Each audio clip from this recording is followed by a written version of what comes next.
Hi there, welcome to the channel, and if you made it this far, thank you so much for watching the videos that led up to this, part 4 of our series breaking down our John Wick caricature. Now before we begin our discussion, let me just take a moment for our shameless plug and remind you, if you haven't done so already, now would be a great time to pause the video, click on that subscribe button, and if you've already subscribed, feel free to like and even comment. Let me know about any questions you may have as we dive into this last piece of our John Wick tutorial.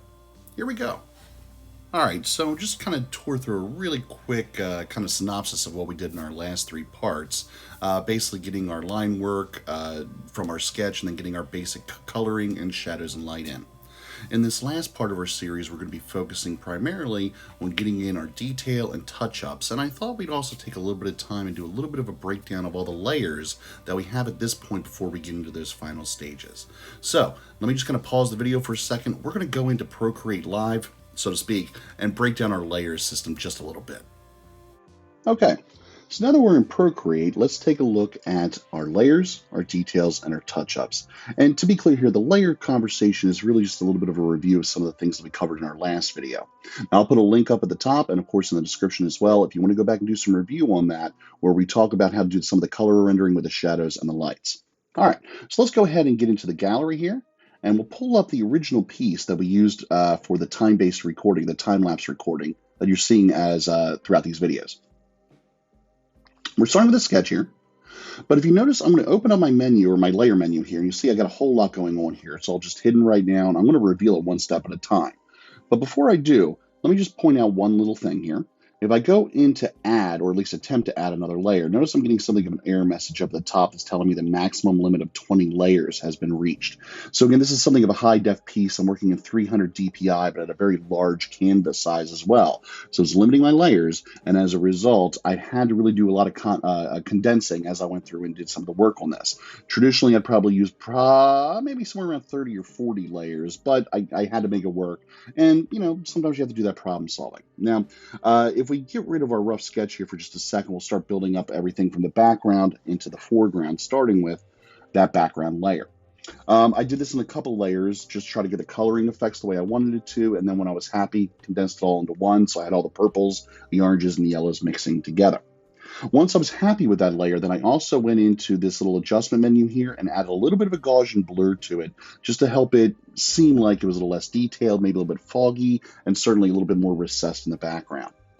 Now, in order to help that out a little bit, another layer was added just to give it a little bit of a shadow, darker kind of feel to it, a little bit of a tone, if that makes sense. Now we're going to start layering our figure on top of that. So our next layer is going to be our basic colors associated with the torso. We might refer to this as midtones. You'll maybe hear some other artists refer to it as that. All right, so I got my midtones in. Then what I have to do is lay some shadow and light over top of it. So layer 14 here, and I'll be honest, I didn't label or name these layers. I probably should have for organizational sake, but I do know just kind of how some of these little codes are on here, what they're really meant for.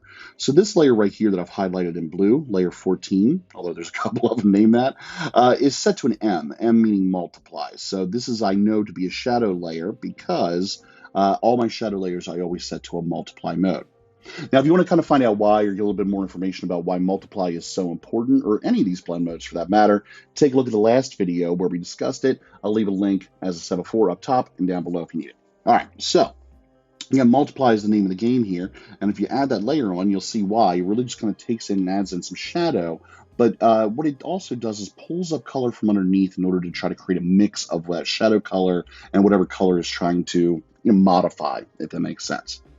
All right, now if I add in my next layer here, this is going to be my lights, both purple and the orange-yellow lights combined into one layer.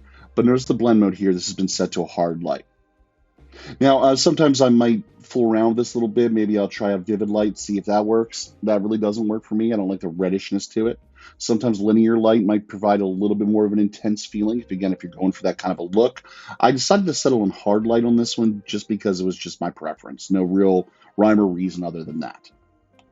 Line work is going to go over top of this now, and it seems a little bit subtle because a lot of the line work has already been changed to a different color to match whatever it was kind of butting up against. Some lines I wanted to keep, some lines I wanted to hide, and so what I do when I get into my line work is I set that to alpha lock there. That alpha lock allows me to go in and do any coloring I want in that layer, but the only thing I'll be able to change or draw on top of is the existing pixels that I've already put in there, in this case, the line work. So for instance, if I wanted to just draw haphazardly, notice I'm coloring in only the line work, even though my pencil's all over the place in there. So it's kind of like a preservation technique, if that makes sense. And from there, we'll go in and add in our head. Now, this is looking a little gruesome, I understand, but take it for what it is. It's really just a combination of midtones, including some reds to give it more of a flesh-like feel, and of course, we'll add on top of it to make it look prettier.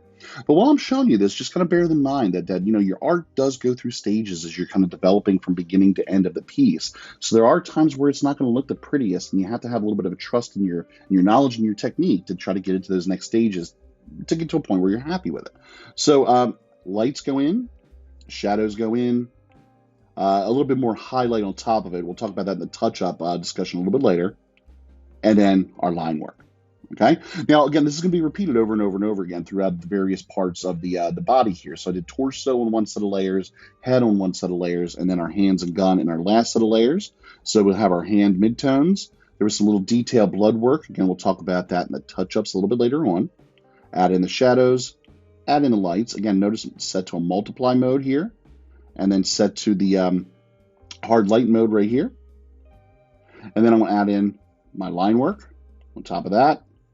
And the last layer here that we haven't really discussed yet, we're going to get into in just a second, is some detail work related to some highlights and the rain to kind of finish off our piece. Now, the rain was done on a couple different layers. I'm going to get into that in the next piece, so why don't we just stop right here, go back in the time lapse, and we'll get into that discussion.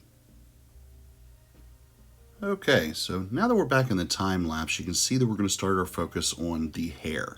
The hair was done in a couple different stages, and before we kind of get into discussing the methodology, I just want to state up front here that every time I do hair on one of these caricatures, I tend to kind of experiment and do it a little bit differently.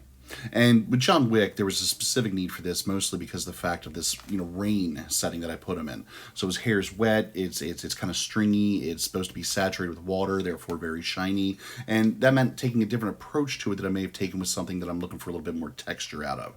In this case, I wanted that kind of high gloss shine on it. And so I took a different method than this, than maybe something that would have required, again, a little bit more texture or more a little bit of defined hair that might have like little flyaway strands and things like that. With everything being clumped together, a different approach was kind of required here. And so what I started with, as you may have seen before, was just big, bold color there without a lot of hair strands individually defined. And now that I'm working in these final stages, where I've got, most of my coloring done, it's time to set up some layers over top of all the line work and all the colors, and then just draw in individual hair strands.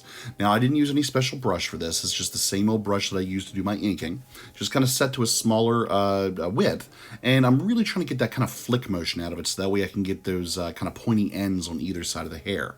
It's also really important to try to follow the motion or the length of the hair strand. So, drawing it down the side, showing where the curves in the hair should be, where they would fall naturally, to give it that real sense that this hair is at least as realistic as you can represent it. Once I got those black lines in, you can see now that I'm going back in with my lighter colors.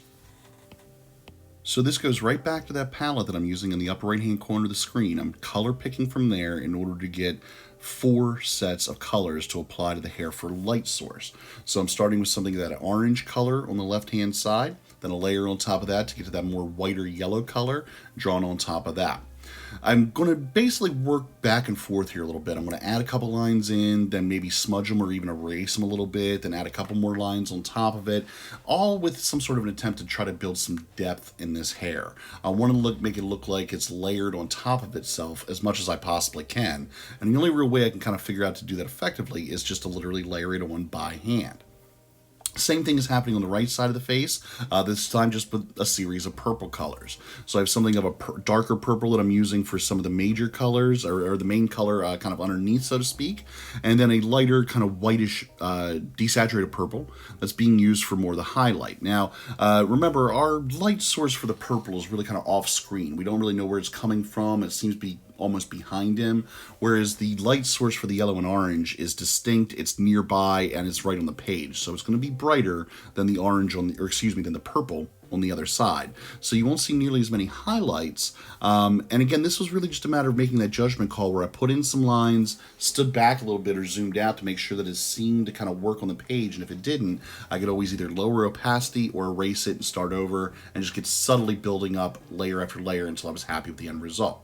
Now, remember, limited amount of layers here, so when I was happy with the end result, it all gets kind of mashed down and merged into one layer, so that way I can move on and add some stuff on top of it. Now, I mentioned this before, but it's a little subtle, so I'm going to bring it up again. On the left-hand side where all the orange and the yellow is, I took a little bit of opportunity there in some of the layers, in the beginning layers, to smudge the color a little bit with the smudge tool. The smudge tool was sent to a soft airbrush so that we could get something of a softening effect, and it's important because of that light source behind it. It really kind of helps give it almost a glow. All right, now we're moving into final stage where we're adding in the rain. Rain was also done over several layers. As a matter of fact, 3 layers. So this is how it was done. A layer of lines was added in, then a Gaussian blur was applied to it. A layer on top of that was added in, then a Gaussian blur was applied to both of those layers once they were merged together. Then a third layer on top. This one wasn't blurred, so that way it looks like you almost have 3 layers of rain going on. Once that's all said and done, it's time to put in the individual little drops that are kind of bouncing off of the figure there. So you can see I'm putting in little kind of details of dots and bounced little rain droplets and things like that, and try to scatter them around as much as I can.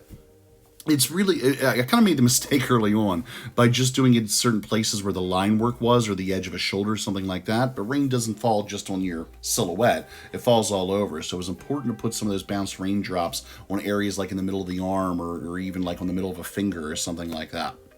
I tried to put down the rain lines, the rain droplets, whatever you want to call them, as randomly as I possibly could. But in the end, I did end up having to move a couple just to get them out of the way of the face because I didn't want to cross over certain areas of the eyes or something like that. But again, random was really kind of the intent here, and I think it kind of pulled it off pretty well, especially when you kind of see some of that blurring in the background to give it a sense of depth. All right. Now, last touch-ups here really just revolve around just kind of heightening the colors there a little bit and getting that little kind of blood splatter in. You know, John Wick got beat up quite a bit in his movies here, and the reference photographs I had were pretty clear about where his injuries were, so it was pretty easy just to paint in some red and do what I've done before, which is to get some shadow color in there, a little bit of highlight, and those last touch-ups done that way. So that pretty much brings us to the end here. I hope you enjoyed going through the series, and if you haven't gone through the series yet, don't forget to go back to the beginning. There was a great little journey we went through to get to this point. I'm going to ask you one more time to take a little bit of time and subscribe if you haven't done so already, and of course comment, like, share with a friend. Anything you can do would be helpful. Of course, leave me any questions or suggestions you have for future videos, and I hope to see you again soon. Thanks for stopping by, and I appreciate all your help and support. Take care.